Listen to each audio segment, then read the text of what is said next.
Bahçeler arasında koşa gezdik, akşama can yorulmazdık, incimezdik. Bulut öter, ulduz akar, biz bakardık, ne bəxtiyardık. Ay dolandı, il dolandı, öttü zaman. Sonbaharda aramızı kesti duman. O gülleri hatırlarık, ne bəxtiyardık. Ey aloğlu güllerim, kalbimde yurt salan sevincim, kederim.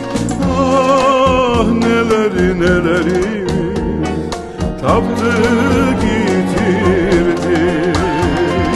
Ey aloğlu güllerim, kalbimde yurt salan sevincim, kederim. Ah neleri taptı getirdi.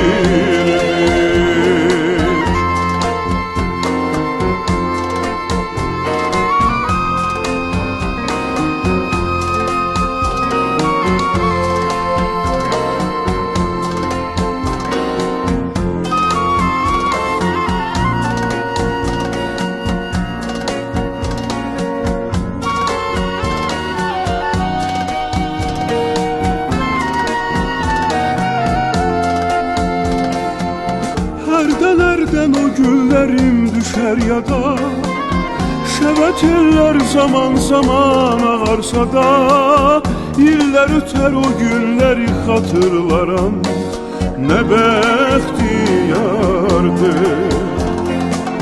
Ay dolandı, il dolandı, öttü zaman.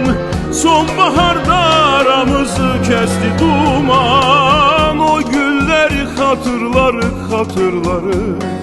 ne bəxtiyardık.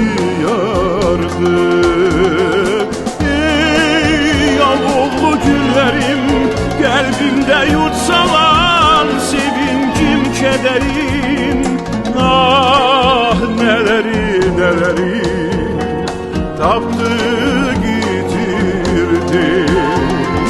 Ey aloğlu güllerim, kalbimde yurt salan sevincim, kederim. Ah neleri taptı getirdi.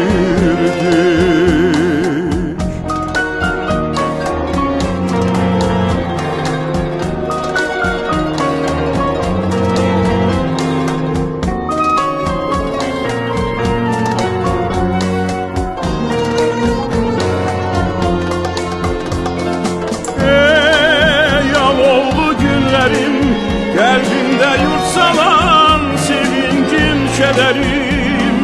Ah neleri taptı getirdi. Ey aloğlu günlerim, kalbimde yurt salan sevincim, kederim. Ah neleri taptı getirdi. Ah neleri taptı getirdi.